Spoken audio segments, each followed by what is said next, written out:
नमस्कार, बहुत बहुत स्वागत है। अब तक का बड़ा और महत्वपूर्ण आदेश मध्य प्रदेश के समस्त अतिथि शिक्षकों को लेकर जारी किया गया है आयुक्त लोक शिक्षण संचालनालय गौतम नगर भोपाल की तरफ से।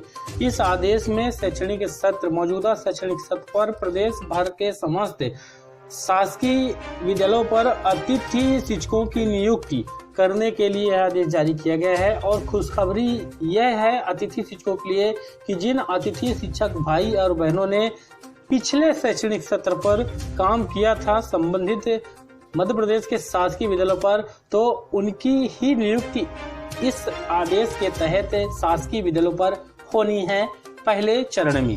अगर कोई अतिथि शिक्षक नहीं करना चाहता है तब फिर नए अतिथि शिक्षक की वहां पर भर्ती होगी, वह भी उस अतिथि शिक्षक की जिसने पिछले शैक्षणिक सत्र पर ही आवेदन किया था।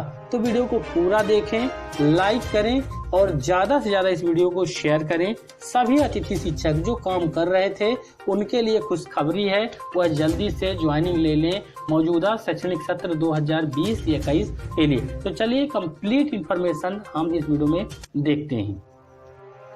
तो चलिए यहाँ पर आपको कंप्लीट जानकारी, अब तक का बड़ा और महत्वपूर्ण अपडेट राजधानी भोपाल से लोक शिक्षण संचालनालय मध्य प्रदेश गौतम नगर भोपाल की तरफ से अतिथि शिक्षकों की नियुक्ति प्रक्रिया को लेकर यह आदेश है। इस आदेश में तमाम बिंदु हैं जिनको समझना बहुत ही जरूरी है। पहली बात तो यह खुशखबरी है कि जो अतिथि शिक्षक पिछले शैक्षणिक सत्र पर काम करते रहे थे उन्हीं को इस शैक्षणिक सत्र पर रखना है मध्य प्रदेश के शासकीय विद्यालयों पर। यहाँ पर देखिए नियुक्ति की प्रक्रिया किस प्रकार से रहेगी, कंप्लीट जानकारी इस आदेश में दी हुई है। 28/11 को यह आदेश आया है और यहाँ पर समस्त संभागीय संयुक्त संचालक लोक शिक्षण, समस्त जिला शिक्षा अधिकारी, समस्त विकास खंड शिक्षा अधिकारी, हाई हायर सेकेंडरी विद्यालयों में रिक्त पदों के विरुद्ध अतिथि शिक्षकों की व्यवस्था है, यानी माध्यमिक और प्राइमरी स्कूलों के लिए अभी नहीं रखना। देखिए यहाँ पर राज्य शासन के आदेश के अनुसार हाई हायर सेकेंडरी विद्यालयों में कक्षा 9वीं से 12वीं तक के अध्ययनरत विद्यार्थियों को मार्गदर्शन हेतु पालक की सहमति के साथ विद्यालय में उपस्थित होने की अनुमति दी गई है। विद्यार्थियों को विषय से संबंधित कठिनाइयों के मार्गदर्शन हेतु रिक्त पदों के विरुद्ध अतिथि शिक्षकों की व्यवस्था हेतु लिए निम्नलिखित कार्यवाही सुनिश्चित करना है। संस्था प्रमुख प्राचार्य हाई और हायर सेकेंडरी स्कूल के लिए यहाँ पर बताया हुआ है। विद्यालयों में रिक्त पदों की जानकारी विमर्श पोर्टल पर उपलब्ध है। इन रिक्त पदों के अतिरिक्त अन्य किसी पद के लिए राज्य शासन राज्य स्तर से अनुमति प्राप्त किए बिना अतिथि शिक्षक नहीं रखना है। वहीं माननीय उच्च न्यायालय द्वारा दिनांक 11/10/2018 को दिए गए निर्देश की कंडिका 27(3) के अनुसार the vacancy if any the guest teacher NJZ in persons to the circulars dated 7/7/2018 shall be filled up on the basis of merit list school base already prepared। यानी इसका मतलब है कि निर्णय के परिपालन में विद्यालय में उपलब्ध पैनल से गत वर्ष कार्यरत अतिथि शिक्षक को ही प्राथमिकता के आधार पर रखा जाएगा। संबंधित से असहमति की स्थिति में पैनल से अगले क्रम के अभ्यर्थी को आमंत्रित किया जाएगा। आपको सीधी तौर पर स्पष्ट कर दें, जो अतिथि शिक्षक पिछले शैक्षणिक सत्र यानी 2019-20 पर काम कर रहे थे उन्हीं को शैक्षणिक सत्र 2020-21 पर रख लेना है बिना किसी आवेदन के। यहाँ पर देखिए किसी विषय का पैनल उपलब्ध नहीं होने की स्थिति में अगर कोई विषय का पैनल नहीं है तो GFMS पोर्टल में से ब्लॉक जिला के पैनल को डाउनलोड कर मेरिट के क्रम में संबंधित से सहमति प्राप्त कर आमंत्रित करना है। वहीं इस प्रक्रिया के द्वारा आमंत्रित करते समय मेरिट का ध्यान रखा जाना है तथा उच्च वरीयता क्रम के अभ्यर्थी द्वारा दी गई असहमति को व्यवस्थित रूप से अभिलेख में संधारित किया जाना है, जिससे कि भविष्य में शिकायतें उद्भूत न हों।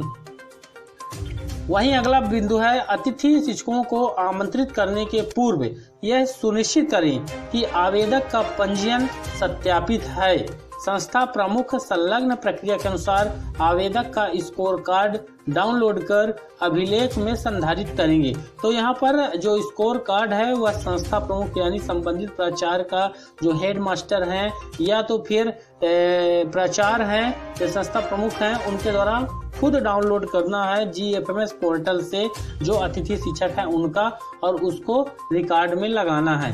वहीं आवेदक यहाँ पर देख सकते हैं अतिथि शिक्षक आवेदक को जिस विषय के लिए आमंत्रित किया जा रहा है स्कोर कार्ड में उस विषय के पैनल में स्कोर प्रदर्शित होना चाहिए।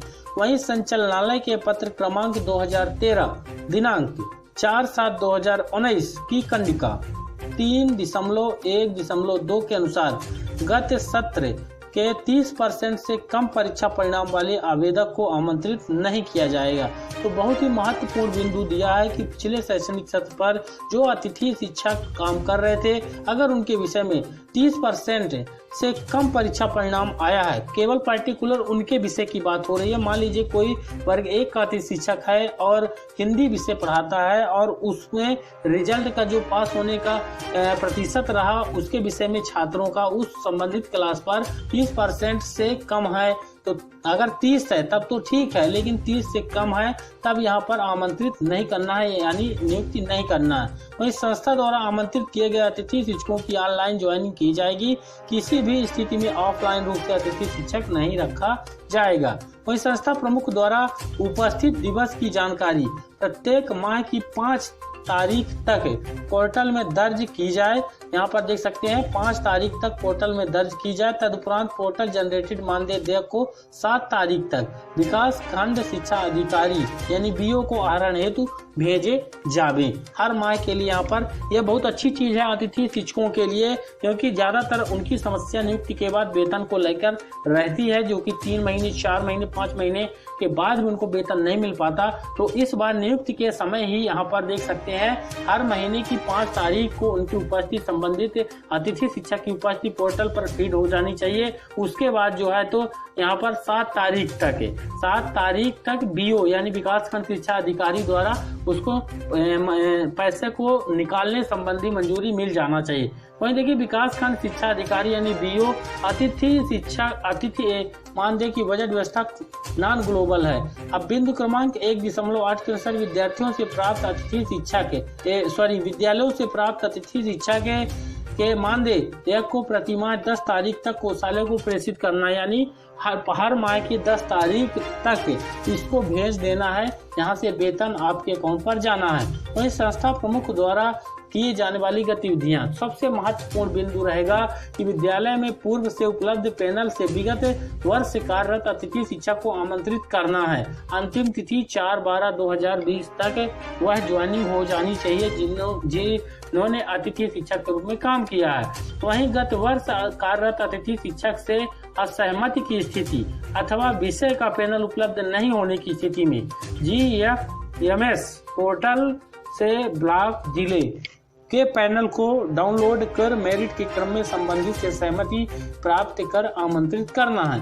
तो यहाँ पर देखिए संबंधित अतिथि शिक्षक को अगर कोई संस्था प्रमुख सोचे भी कि हम फर्जी तरीके से दूसरे की नियुक्ति कर लें, तो जो अतिथि शिक्षक पिछले शैक्षणिक सत्र पर काम कर रहा था उसका सहमति पत्र होना चाहिए कि हाँ मैं आपके विद्यालय पर काम नहीं करूंगा किसी भी कारण से, ठीक, तभी वह ये दूसरा वाला बिंदु अपनाएंगे। जो मेरिट आवेदन पिछले शैक्षणिक सत्र पर आए थे तो उसमें से अतिथि शिक्षक को कॉल करना है या फिर संपर्क करके बुलाना है और काम करने संबंधी सहमति लेना है। इसकी तारीख जो है तो वह है 5/12/2020 तक, यानी पुराने अतिथि शिक्षक संबंधित सरकारी विद्यालयों में 4/12/2020 तक जरूर से जरूर ज्वाइनिंग ले लें। नहीं तो उनके बाद अगर ज्वाइनिंग नहीं लेते हैं तो उसके बाद 5/12/2020 तक यानी दूसरे दिन जो है तो अन्य अतिथि शिक्षक को यहाँ पर बुलाया जाएगा। वहीं आवेदक को ऑनलाइन ज्वाइन कराना होगा 7/12/2020 तक, यानी 7 दिसंबर 2020 तक नियुक्ति होने के बाद संबंधित अतिथि शिक्षक का नाम पोर्टल पर फीड हो जाना चाहिए। वहीं बिंदु क्रमांक 1.8 के अनुसार संस्था प्रमुख द्वारा जनरेटेड मानदेय देयक की राशि के आधार पर पोर्टल पर विकास खंड की उस माह की कुल मांग दर्शित होगी जिसके अनुसार बजट मीटिंग किया जाएगा। यदि संस्था प्रमुख द्वारा माह की 7 तारीख तक देय जनरेट नहीं किया जाता तो अतिथि शिक्षकों को मानदेय हेतु राशि आवंटित नहीं होगी। अतिथि शिक्षकों को प्रतिमाह मानदेय प्राप्त हो यह सुनिश्चित करने के लिए बिंदु क्रमांक 1.8 तथा 2.2 में उल्लेखित समय सीमा में कार्यवाही सुनिश्चित की जाए, अन्यथा की स्थिति में संबंधित संस्था प्रमुख की जिम्मेदारी होगी। मानदेय भुगतान की मॉनिटरिंग तथा कोषालय से आहरण करने की जिम्मेदारी संबंधित विकासखंड शिक्षा अधिकारी की होगी और जिला शिक्षा अधिकारी द्वारा प्रतिमाह समीक्षा की जाएगी। यह आदेश जय श्री कियावत आयुक्त लोक शिक्षण मध्य प्रदेश की तरफ से 28 तारीख को जारी किया गया है और यह आदेश आज पोर्टल पर डाला गया है और यहाँ पर तमाम संबंधित अधिकारियों को यह भेजा गया है। तब तक का बड़ा और महत्वपूर्ण आदेश है और अतिथि शिक्षकों के लिए खुशखबरी है। वीडियो को लाइक करें, शेयर करें और इस तरह के लेटेस्ट अपडेट के लिए चैनल को जल्दी ही सब्सक्राइब कर लें। बने रहें चैनल के साथ। धन्यवाद।